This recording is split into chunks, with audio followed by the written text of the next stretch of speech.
It says this, therefore I tell you, do not worry about your life, what you will eat or drink, or about your body, what you will wear. Is not life more important than food, and the body more important than clothes? Look at the birds of the air. Do they not sow or reap or store away in the barns? And yet your heavenly Father feeds them. Are you not much more valuable than they are? Who of you, by worrying, can add a single hour to your life? And why do you worry about clothes? See the lilies of the field, how they grow. They do not labor or spin. Yet I tell you that not even Solomon in all of his splendor was dressed like one of these. If that is how God clothes the grass of the field, which is here today and tomorrow and is thrown into the fire, will he not much more clothe you, O ye of little faith? So do not worry, saying, what shall we eat, or what shall we drink, or what shall we wear? For the pagans run after all these things, and your heavenly Father knows that you need them. But first seek his kingdom and his righteousness, and all these things will be given to you as well. Therefore do not worry about tomorrow, for tomorrow will worry about itself. Each day has enough trouble of its own. This is the word of our God. Thanks be to God. So, how many of you have worried about something today? I keep on going to God. Say what? I keep on going to God. My life is a whole lot easier. Yeah, it does make it easier, but it still doesn't really help the mind sometimes. Yes? I got up this morning thinking it was like 10:30, so like I was late to class. Oh, what time was it? 7:30. Ah. I Hey, had time. Yes, but you did. But I worried about it. I figured you're gonna lecture me about how I shouldn't worry and yada yada yada yada yada. Yeah. All right, so y'all check this out. So Monday night, we get home. My wife makes a good dinner. I help my kids get their homework done. We pick out clothes for them to wear tomorrow and for the next day, and we think everything's right, going fine. Etta, my littlest, comes in our room about 2 o'clock in the morning, and she says, Daddy, I don't feel good. And you're like, oh no. And she threw up on you. Well, she gets in the bed with us, just like just like little kids do. And about 2:30, she barfs all over me and Haley. Oh my God. I'm talking about it wasn't just a little bit, it was a lot. Oh my God. So at 2:30 in the morning, I get up, my wife and I, we change the sheets in our bed. We have to all get washed off because we got puke all over us. We washed Etta off, and we thought that was going to be it, but she threw up till like 4 o'clock in the morning. Yeah. And we're like, great, this is stomach virus. It's going to hit our whole entire house. Well, I go to work on Tuesday. All of a sudden, I don't feel so good. And I start worrying. And I'm like, oh no, I am going to get sick. And those of y'all, it is true. When a man gets sick, it is worse than anything. I mean, it's crazy. So I call my boss and I'm like, look, I'm not feeling good. I'm running fever. I'm going to head home. And so that's that. I absolutely hate throwing up. I hate it because I've broken my nose so many times. I have a deviated septum, so when I throw up, it just doesn't come out of my mouth, it comes out of my nose too. So I'm sitting there, I'm laying down on the couch with the garbage can beside me, and I'm just like feeling it. I'm hurting, and my back is hurting, my legs are hurting, I'm thinking I got the flu, and then I puke. Okay, I throw up till about 2 o'clock in the morning last night. And then about 4 o'clock, my fever broke. And I was like, oh, thank God. So I took the rest of the day off today. And I'm not contagious anymore, guys, so you don't have to worry about that. But on the way home, my wife on the way home, she called me, well, actually my son called me and told me we had to stop on the side of the road because my wife had to throw up. So guess what? It's going through our whole entire house now. Oh my. And so it's not very pretty.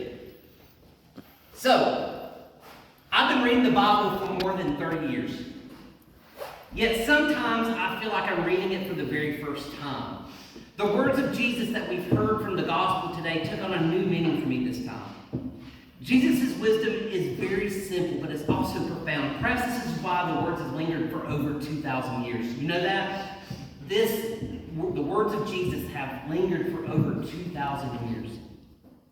And what I believe Jesus was trying to say was that anxiety and concern about physical and material needs are not the key to a happy life. Jesus said it is not life more than food, and the body more than clothing. That's in Luke chapter 12, verse 23. We, as humans, worry about the stupidest things. We do. Do my shoes match my shirt? Who cares? No, that's my sister.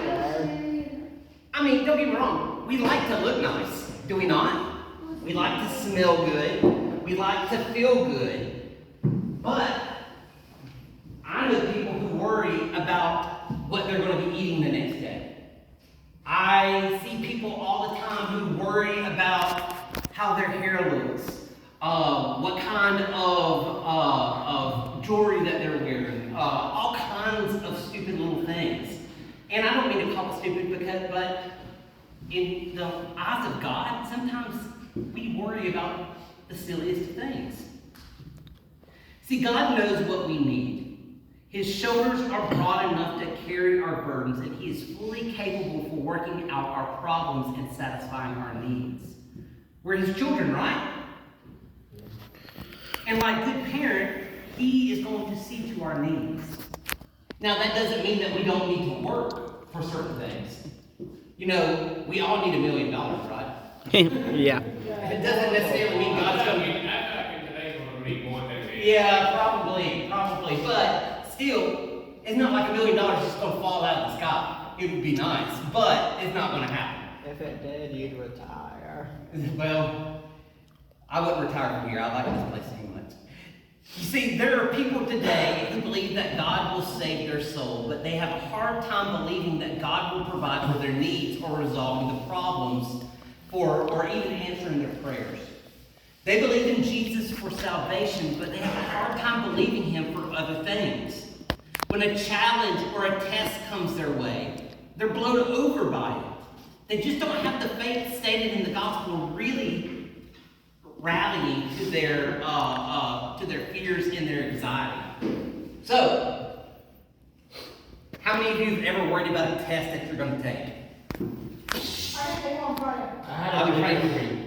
It's a big CMA test. I might tell him something, yes. I had a big one today. Oh, did you have to do? I passed. Nice. For y'all who don't know, I'm in the process of getting my master's degree in counseling. And I have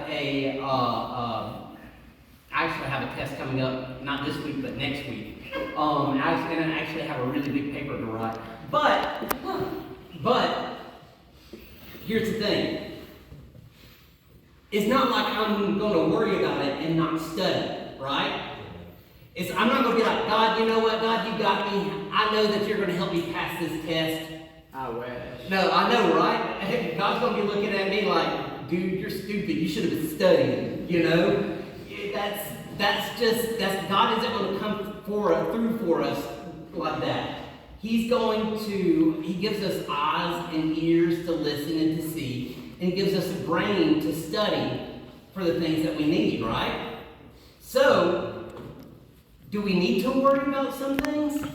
A little bit. We need to do the work so we don't have to worry, okay? So,